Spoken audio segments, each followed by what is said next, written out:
nightmares in my head, I fear that the thoughts build up until I can't hear, that my mind fills up into a creature, and it haunts me somewhere much deeper. Anxiety, filling up every space, no privacy. And silently, it could build and build until you... Salam sejahtera Malaysia, denyut nadi suara rakyat terus bergema di channel ini. Kebawah Duli Yang Maha Mulia Seri Paduka Baginda yang di-Pertuan Agong akan berundur daripada tahtah sebagai di-Pertuan Agong Malaysia pada Januari 2024 ini, dan akan ditukar oleh Kebawah Duli Yang Maha Mulia Sultan Johor sebagai Agong kita. Menariknya tentang Sultan Johor ini, Sultan Johor adalah seorang sultan yang amat dikasihi oleh rakyat, dan Baginda adalah seorang sultan yang tidak akan berkompromi dengan sebarang salah laku, penunggang-penunggang agama, rasuah, apa sajalah yang boleh menggugat keamanan negara, yang boleh memecah belahkan keamanan, keharmonian negara Malaysia yang selama ini kita pertahankan. Terbaru, Baginda Sultan Ibrahim Iskandar telah bertitah bahawa Baginda bertitah kepentingan 33 juta rakyat akan jadi keutamaan saya dan bukan 222 wakil rakyat. Itu berbunyi satu amaran keras kepada semua ahli politik Malaysia yang hanya pentingkan perut sendiri, yang hanya pentingkan jawatan, yang hanya pentingkan untuk pastikan parti dapat berkuasa, yang pastikan parti dapat menutup yang perlu ditutup, apa-apa sajalah, tutup kalahan, tutup apa sajalah yang perlu ditutup, tutup kemaluan kah, semua yang perlu ditutup. Ini daripada Sultan Ibrahim. Jadi bagi mereka yang memang suka menunggang parti kah, menunggang agama kah, dengan kuasa yang diberi oleh rakyat kepada mereka, ini berita buruk bagi kamu semua. Dan ini satu berita yang sungguh gembira bagi seluruh rakyat Malaysia. Saya sebagai rakyat Malaysia amat mengalu-alukan Duli Yang Maha Mulia Sultan Johor ini untuk menjadi bakal agung kita yang akan datang.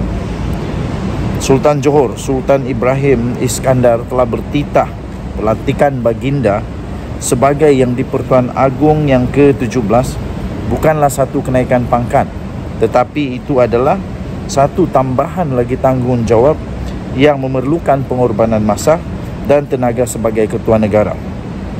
Sultan Ibrahim turut bertitah keutamaan Baginda adalah bukan kepada 222 ahli politik Malaysia yang sentiasa bercakaran, yang sentiasa nak kuasa, yang sentiasa cuba untuk menumbangkan orang lain, yang sentiasa cuba untuk mempertahankan yang salah, yang sentiasa cuba untuk membuat cerita sampai kena saman lah, tak malu rakyat lihat ni.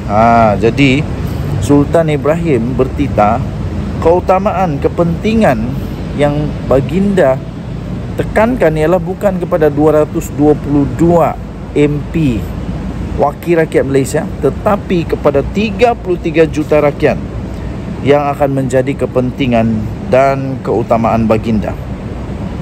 Baginda bertitah, saya merasakan negara pada hari ini telah dijangkiti oleh satu virus yang pernah saya sebutkan dahulu semasa di Pasir Gudang, iaitu virus perpecahan. Agak-agaknya siapa yang suka mendendangkan tentang perpecahan ini? Siapa yang suka sangat untuk cuba-cuba untuk mendendangkan ada perpecahan kaum di Malaysia? Jangan main-main. Agung yang baru nanti ini, baru kamu tahu tinggi rendah langit ini. Cubalah kalau berani. Baginda bertitah virus ini berpunca daripada pemimpin politik yang sanggup berbalah, caci memaki, menabur fitnah dan memecahkan perpaduan rakyat demi mengejar kuasa dan kepentingan untuk diri sendiri. Itu titah Baginda. Siapa yang terasa siapa yang terasa, yang suka mencaci maki, yang suka memfitnah, yang terasa pedas itu yang makan lada lah. Jadi sebelum baginda Sultan Ibrahim jadi agung, cepat-cepatlah kamu bertobat. Cepat-cepatlah bertobat supaya jangan sampai nanti penyesalan itu sudah terlambat.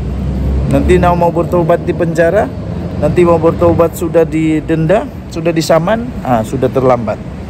Sehubungan itu baginda bertitah, sehubungan itu saya menitahkan dan menyeru semua pemimpin supaya bertolak ansur dan hormat menghormati di antara satu sama lain untuk meningkatkan kemakmuran serta kesejahteraan hidup rakyat.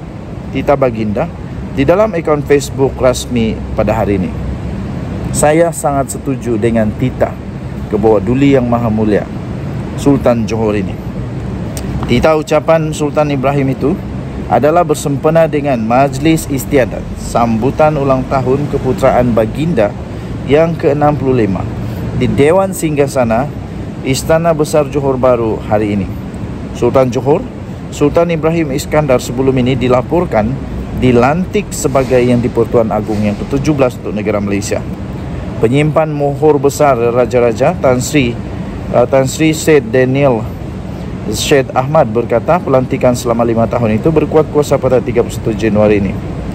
Pada 3 November 2016, Sultan Ibrahim dilaporkan bertitah virus perpecahan yang datang ke negeri ini berpunca dari parti politik baru dan ahlinya yang menjadi penyebar sehingga menghentam kerajaan serta menghasut rakyat membenci pemimpin. Apabila rakyat dijangkiti virus itu, kehidupan rakyat dan kemakmuran negara akan musnah kerana ia amat berbahaya dan sukar untuk diubati, titah baginda.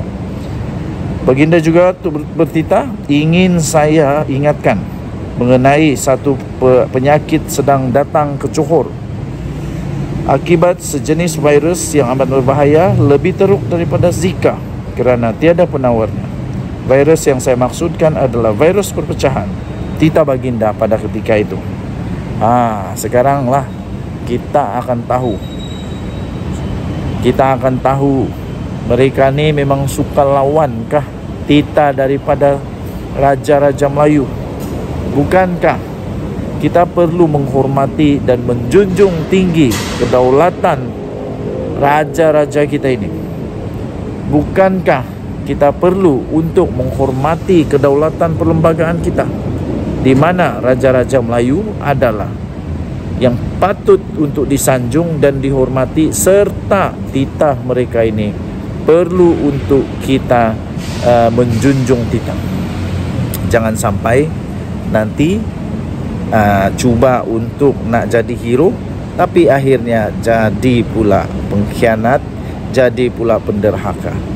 Denyut nadi suara rakyat bergema di channel ini. Jangan lupa tekan butang subscribe, like dan share. Malaysia kita punya, cinta Malaysia ku, kita jaga kita. Bye-bye.